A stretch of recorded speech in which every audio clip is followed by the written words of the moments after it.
Welcome to the Tech Talks Daily Podcast, where you can learn and be inspired by real-world examples of how technology is transforming businesses and reshaping industries in a language everyone can understand. Here is your host, Neil C. Hughes. Now, I suspect everybody listening to this podcast will have a subscription to one of the big three or arguably four music streaming companies out there. But have you ever stopped to think about how an artist gets their music on there and how they get paid?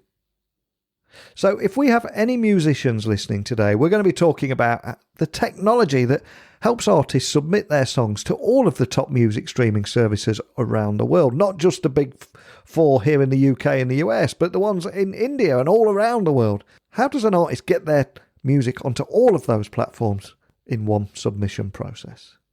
Well, the company called CD Baby is currently home to 1 million artists and 9 million tracks.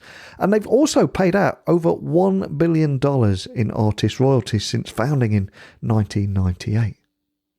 And after reading so many great stories about users who have been surprised and inspired by the long-term potential of their music to open doors and earn regular revenue, in fact, one had a song picked up on a Netflix show and was caught completely off guard because they just didn't expect it. So upon hearing about all this, I had to get them on the podcast today to learn a little bit more. And today's guest is Kevin Bruner.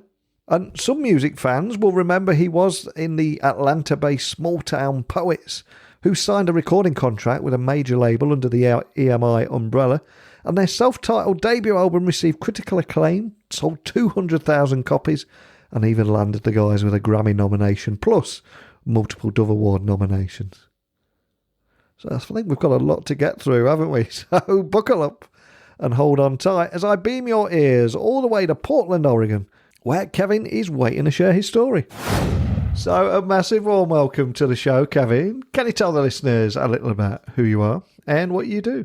I am the SVP of Engagement and Education at CD Baby. I spend a lot of time helping artists understand how they can move their music career forward and make things happen in the new music economy that we find ourselves in. I'm also an artist. I've been recording and releasing music for over 25 years, some for a major label, some mostly independent. And so I've been in the trenches with artists and seen the industry from all sides.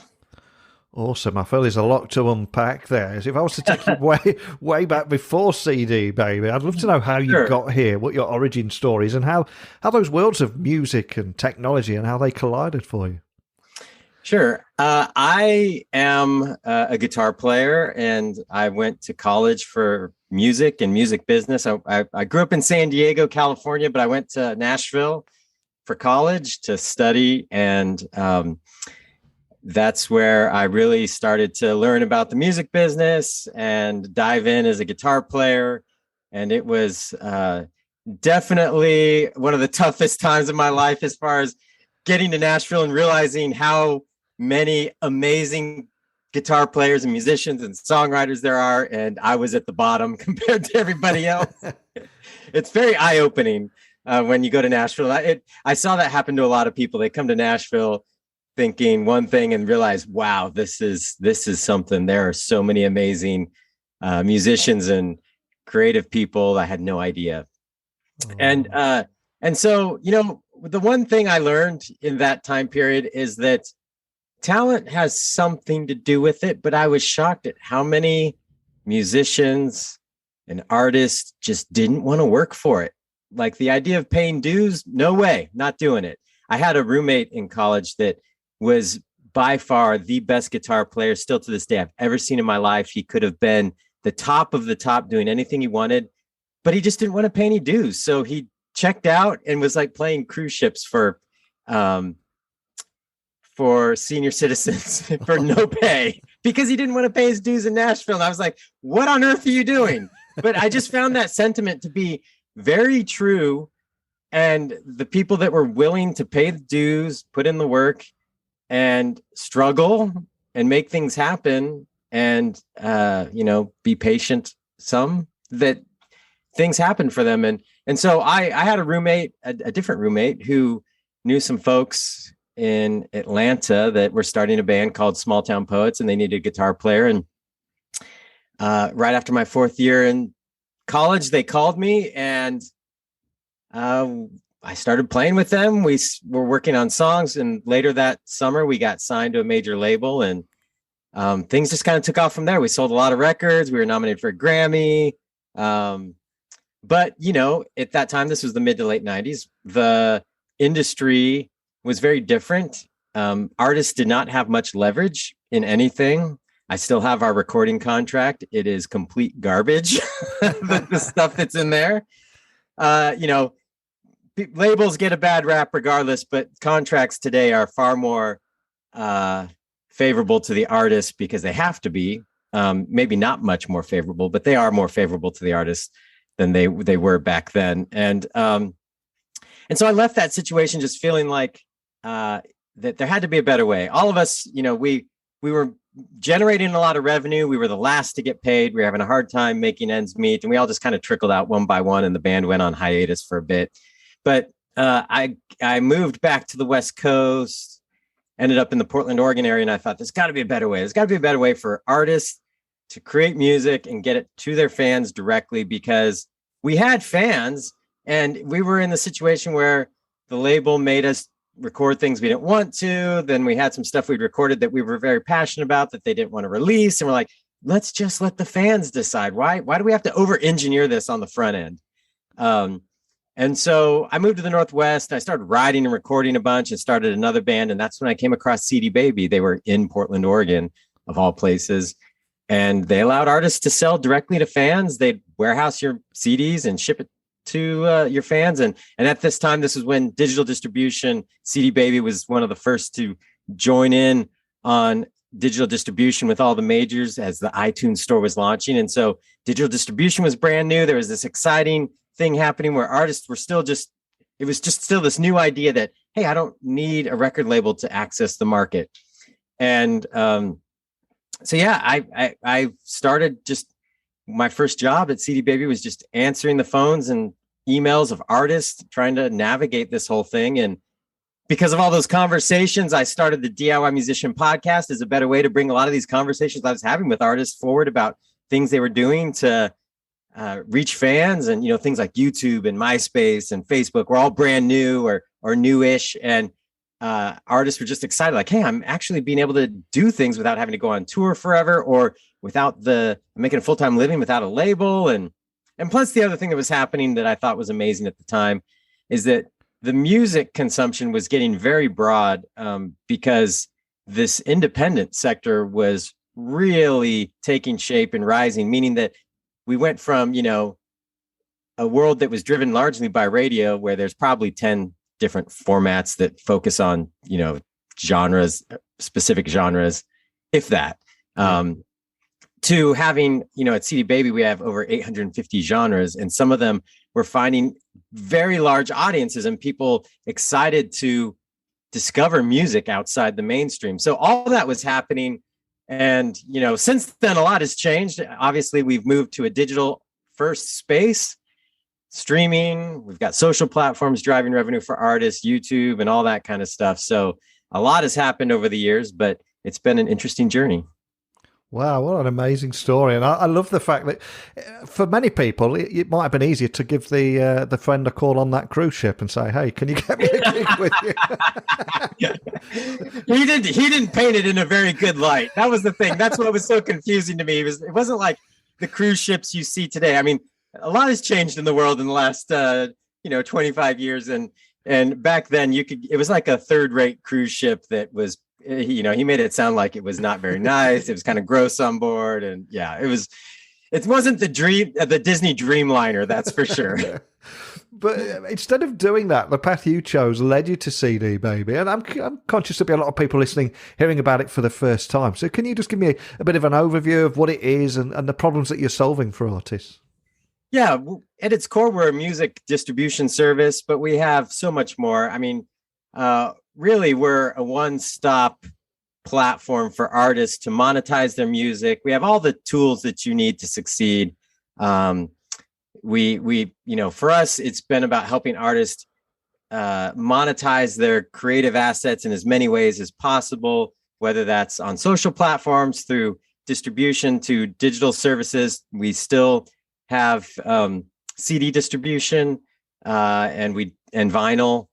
And we also, we do publishing administration, which means we help independent artists who write their own songs get paid for their publishing money, because as the digital space has evolved, there's been more and more and more types of music usage that generate different kinds of royalties and impact different rights than in the past. Most independent artists, especially if you got your start in the early 2000s, you were oriented around the CD, or maybe the CD and downloads. And those were the two things, and where you were going to generate revenue, whether CDs at your show or online and downloads online.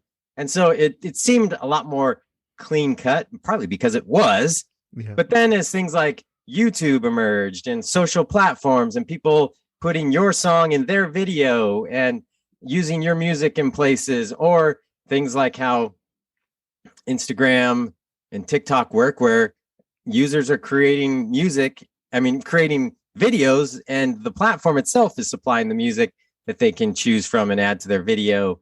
All these things have made the industry evolve. And not only that, as technology has advanced, the idea that artists, no matter how big or small, should be able to get all the revenue owed to them, which seems like, of course, that should be the case. But the way a lot of these things like performance royalties and mechanical royalties worked, it really was so difficult to collect that the only person that was going to go out and do it was major label publishers that, had the means to go hunt down all this money, and knowing that it was almost like a treasure hunt, and knowing that the treasure at the end of the hunt is going to be worth all the time and effort you spent into it. So a lot has evolved in those spaces as well, where, in a digital world, artists, if my song's used once, I should get paid for it regardless. It doesn't matter, And so we help artists monetize their music assets in all the ways possible. And so much has changed in the music industry, especially since you started out and getting nominated for that Grammy, etc. But what is the role of the music distributor here in 2022, and how have you seen that evolve? Well, I think, the main thing that sort of alluded to, but the real secret sauce with a music distribution company is getting you paid. A lot of artists look at distribution companies and they think about, oh, will this person get my files where I want them to go? And yes, that's part of the distribution process. That is the distribution process. But really, what CD Baby has always been rock solid at, and has a strong reputation when it comes down to getting you paid, we get you paid. And it's not easy. A lot of people get into distribution. I won't name names. A lot of people get into distribution, and then they come to us later wanting us to take their catalog and wanting us to, because they can't figure out how to pay artists. It's not as easy as people think. Like, Spotify doesn't send us all these individual files for each artist or account that we send, music to them.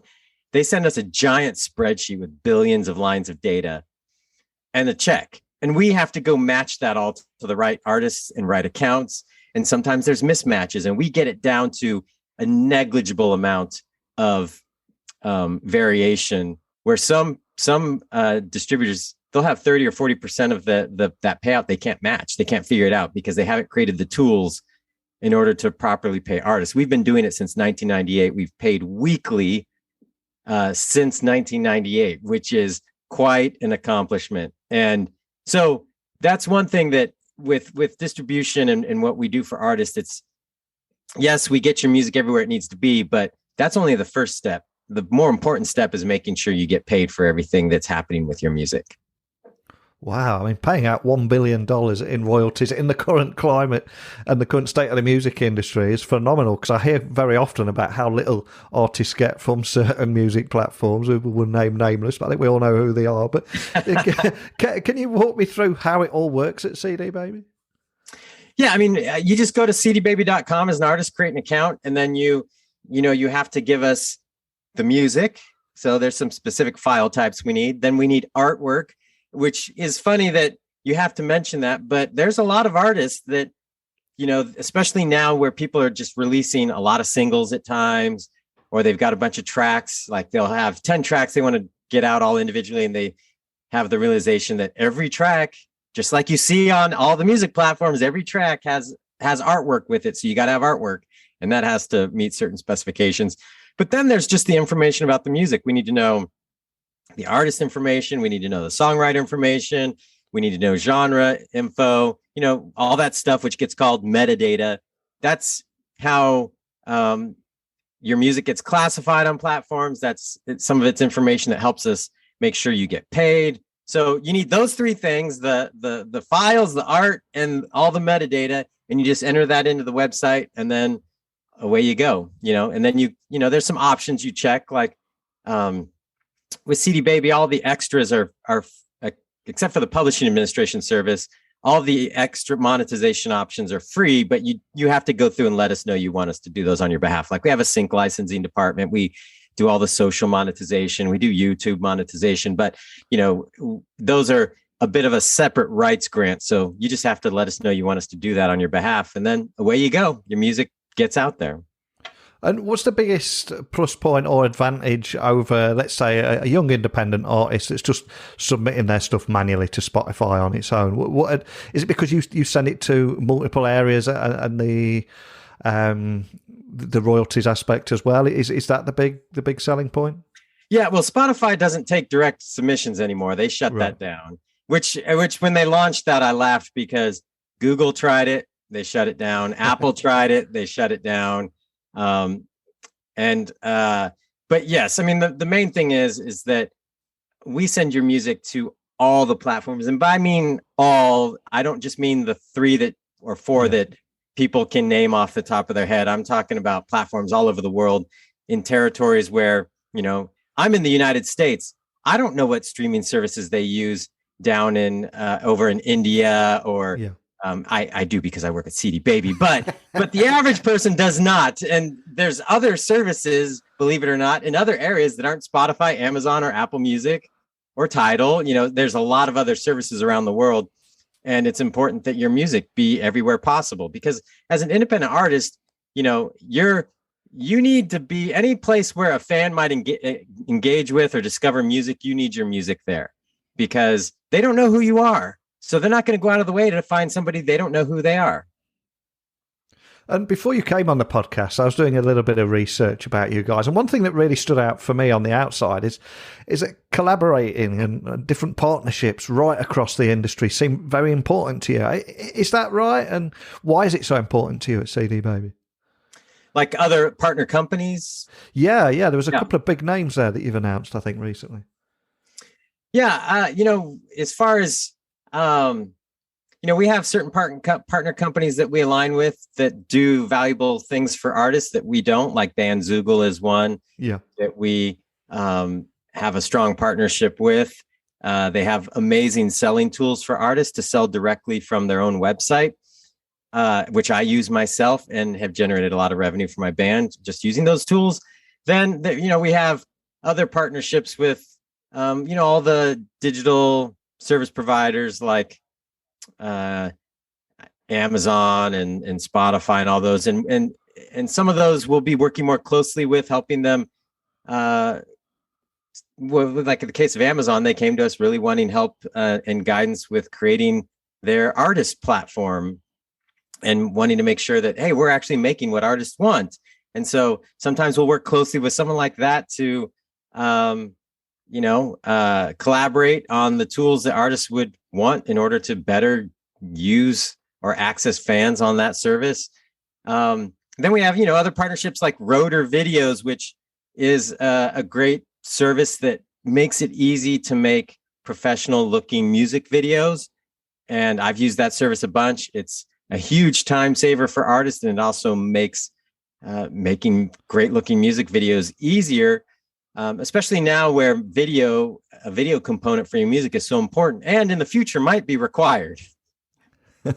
Man, you've piqued my interest there. Now you can make your own music videos. I might make my own Tiger King inspired kind of music videos. You can do that. It's really easy, and it's a great tool. And obviously this is a tech podcast, so the question I've got to ask is, can you tell me a little bit more about the tech that makes it all possible?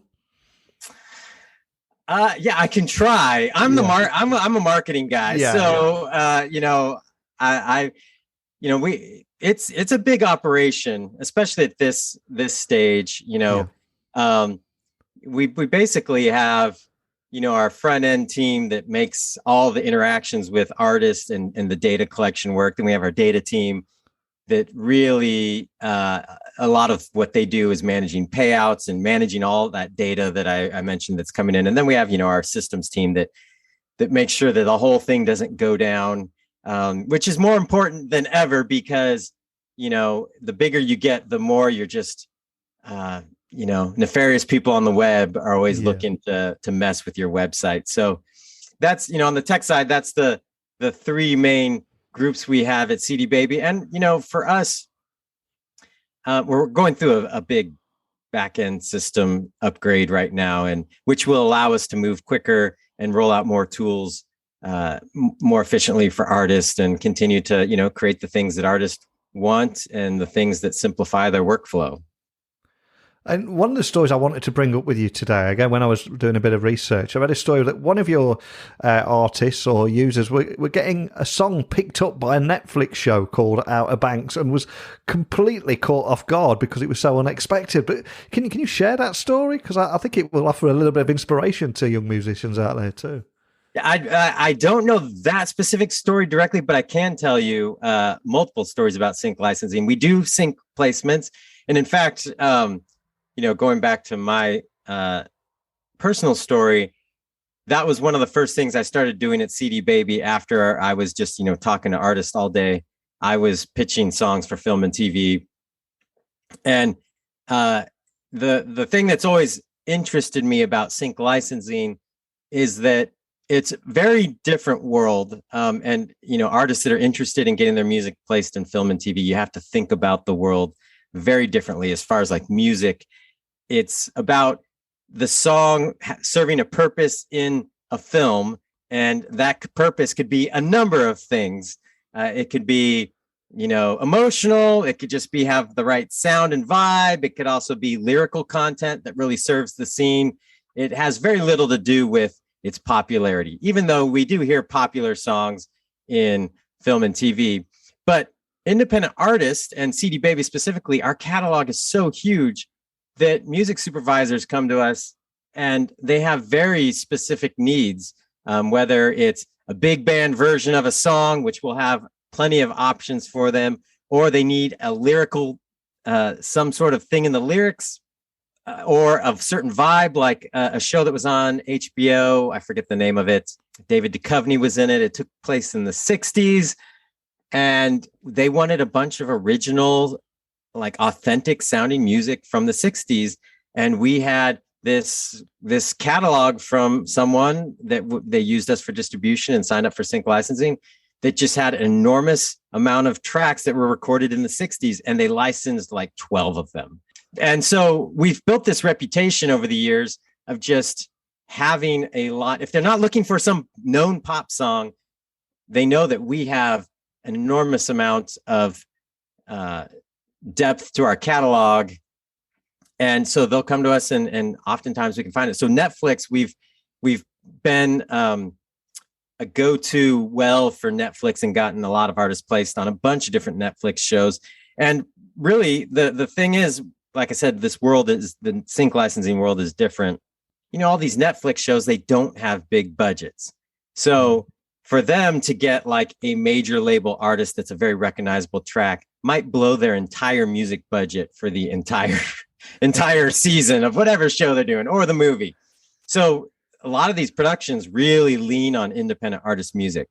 And so that's where, for us, it's an opportunity, again, just to help artists make some money, get their music out there. And not only that, it's a great story point for that artist. And that as they're building their career, being able to say, you know, your music has been, my songs have been used in Netflix shows, you know, that when you're competing for gigs or attention, some of those things help, you know, draw attention to what you're doing.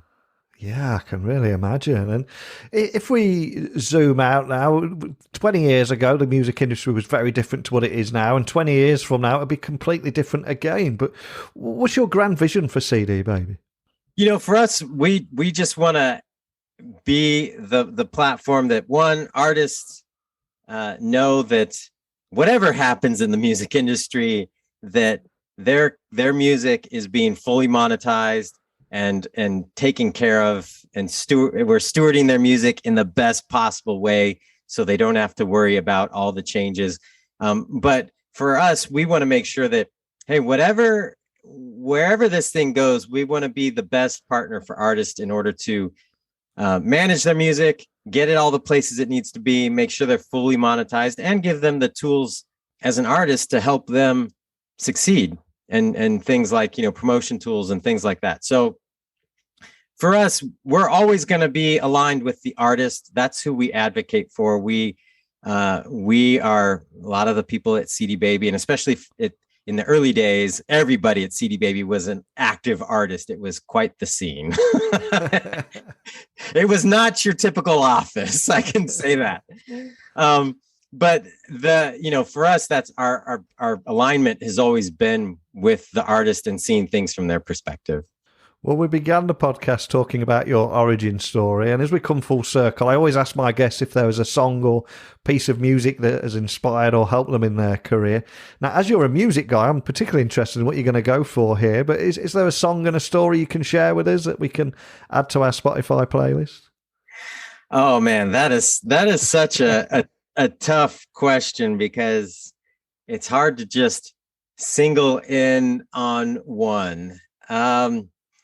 Well, if you're talking about inspiration, yeah, the most recent one, and this was a couple years ago, but the most recent one that comes to mind where I really just got hooked on it and felt like it really inspired me and was a big inspiration in my band's album that we released last fall.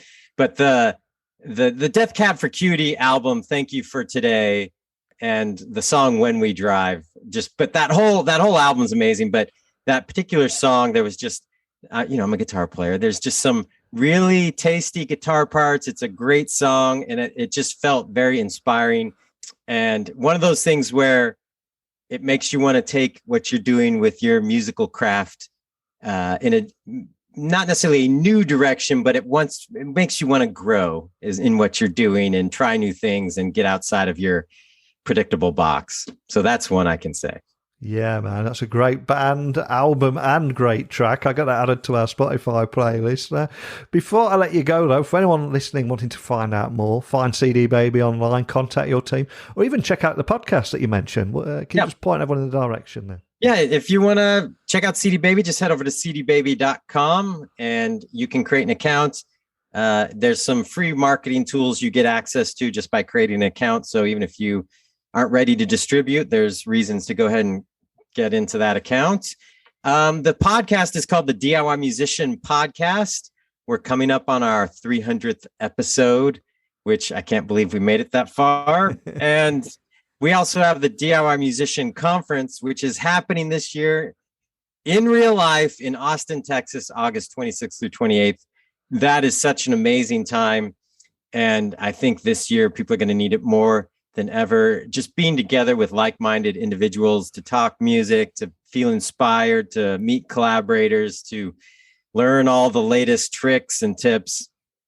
All those things are great. And if they want to connect with me, I'm just at K Bruner on Instagram. Instagram is the best place to get in touch with me. I'm at K Bruner on Twitter, but I hardly check it anymore. Awesome. Well, I'll add those links to the show notes so people can find you nice and easily. But more than anything, just thank you for coming on here, sharing your story, letting me know you didn't make that choice, that crossroads of going on that cruise ship. I'm glad you didn't. I'm glad I didn't either. That would not have been... that would not have worked out well for me. No, man, very different outcome. Yeah. But thanks so much for taking the time to share that with me today. Yep. Thanks for having me. Wow, I will never look at the world of music streaming in the same light again. I learned so much there about how to submit your own music to all those big music streaming platforms, create your own music video, and how CD Baby are creating an almost sense of community through their technology and helping artists thrive so that all musicians can thrive. Incredibly cool story. So if we have any musicians listening, I'd love to hear your experiences with CD Baby and other platforms too. If you've got a story to share, remember there's always a seat for you next to me here if you'd like to share that. And you can email me, techblogwriter@outlook.com, Twitter, LinkedIn, Instagram at Neil C. Hughes, and my website is techblogwriter.co.uk. But that's it for today, so go out there and listen to some cracking tunes, and I'll return again tomorrow with another guest. So thank you for listening as always, and until next time, don't be a stranger. Thank you for listening to the Tech Talks Daily Podcast with Neil C. Hughes. Remember, technology works best when it brings people together.